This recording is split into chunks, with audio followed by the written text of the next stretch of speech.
All right, gang, here we are. Today we're going to be learning about something called subject complements. There are three types of those: predicate nouns, predicate pronouns, and predicate adjectives. In order for you to understand that aspect, though, I think I have to go back to something I think you're more comfortable with, which is action verbs. As you can see on the screen, an action verb expresses a mental or physical action. And an action verb explains what the subject of the sentence is doing or has done. So I think you're familiar with action verbs like to run, to jump, to drive, to rest, and the other ones that you see on the screen here. Linking verbs, on the other hand, are different. Linking verbs don't continue into an action. They actually tell you more information about the subject itself. So those would include all forms of the be verb, which is am, is, are, was, were, be, being, and been.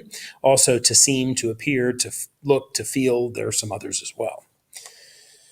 Okay, so first of all, let's take a look at some action verbs. In this sentence, you see a couple of action verbs.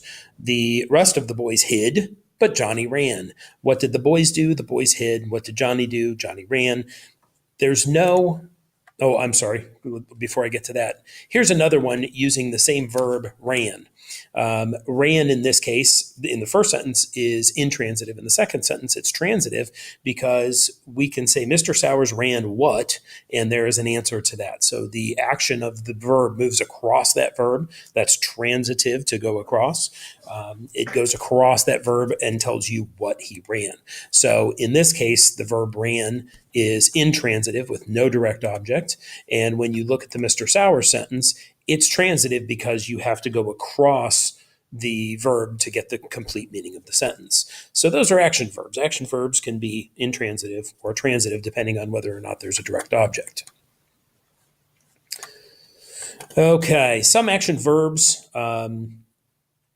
can double as linking verbs. Linking verbs double as action verbs. That can be confusing for students, but I think if you understand this, maybe you understand better the difference between an action verb and a linking verb, and so that's why I'm inserting these here. So let's take a verb like you see on the screen, appear. Appear can be an action verb, or it can be a linking verb. And again, linking verbs tell us information about the subject. So let's take a look here. With a flash of smoke and a loud bang, the magician appeared on the stage. And that is an action. Appearing, in this sense, is an action. It's something that the magician did. So that is an action verb. It doesn't take a direct object. So he didn't appear what or appear whom. So we don't have a direct object. So this is an intransitive.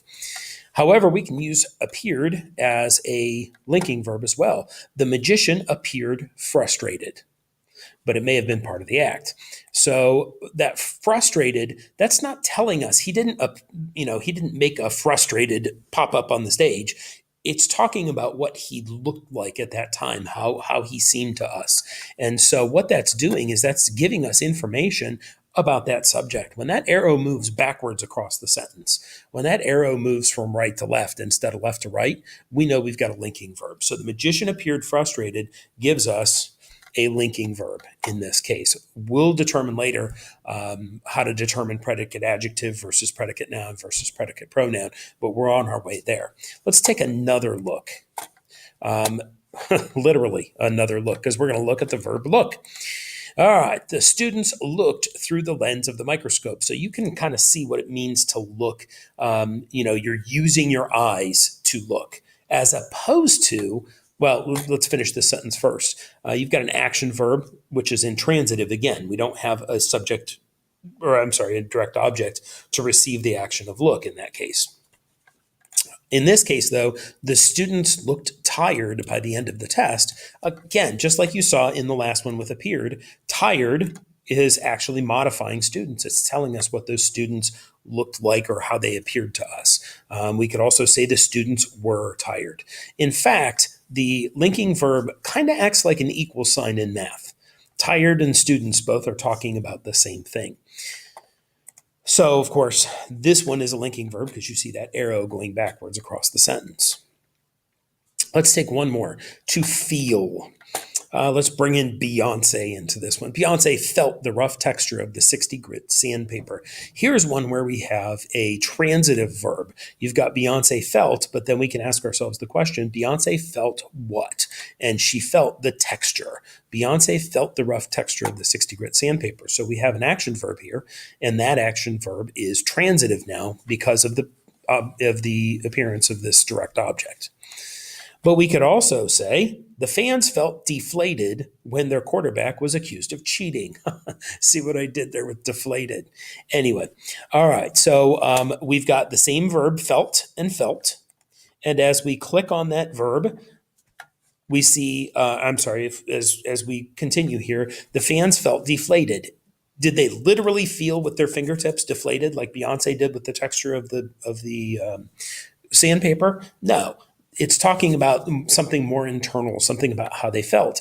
And actually, deflated describes the fans here. So when we look at that arrow going the opposite direction, we know now that we have a linking verb. The fans felt deflated.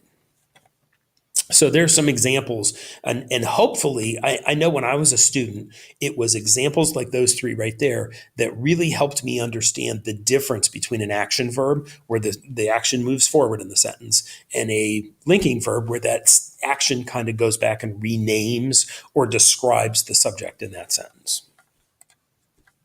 Okay, so we're back to this angle with the two types of verbs that we have here, the action verbs and the linking verbs. Let's take a look at some subject complements, and this is where we get into talking about the predicate adjective, predicate noun, and the predicate pronoun that we were talking about earlier in the video. So we've got linking verbs. It says the students are diligent. So we know we have a be verb there. Am is, are, was, were, and are is one of those. And diligent goes back and talks about the students. Well, we have to look at whatever this is that follows the linking verb. Diligent here. Diligent is an adjective. It means they're hardworking. So because that's an adjective, we call this whole thing a predicate adjective. The student is a scholar. Scholar, in this case, is a noun. So we call that a predicate noun. This is she. I don't know if anybody's ever told you when you answer the telephone and somebody asks for you and you're the one answering the phone, you should say this is he or this is she. It is incorrect, grammatically speaking, to say this is him or this is her, because we've never left the subject of the sentence. There is no object here. In order to use him or her, you would have to have an object, and we don't have an object in this sentence. So you've never left the subject of the sentence, and so you're using she or he in that case. All right, so this is she. She is a pronoun, so we're identifying a predicate pronoun here.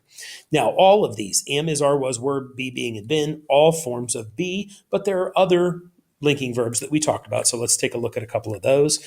The students seemed diligent. It's almost like saying the students were diligent. That's that equal sign in math class again, just like is an equal sign in your math problem. So the students seemed diligent, the students were diligent. It's pretty close to being the same thing. It doesn't matter what kind of linking verb we have. If we have the adjective here, we're looking at a predicate adjective.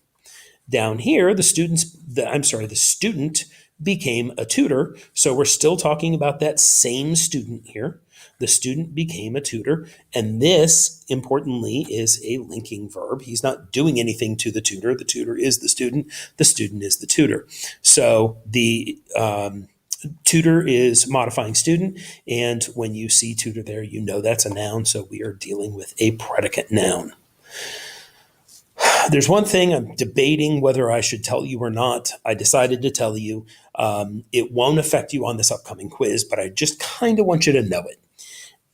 A linking verb can be completed with a subject complement, but there are rare occasions when it is not completed with a subject complement or something that doesn't tell you more information about the subject.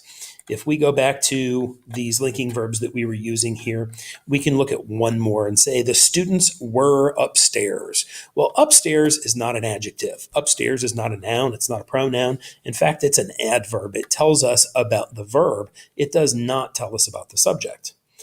Since it doesn't tell us about the subject, it's not a subject complement. And since it's not a subject complement, we're not going to call it a predicate noun, a predicate pronoun, a predicate adjective, or anything. It's not a subject complement at all. We just leave that one out. Again, that's not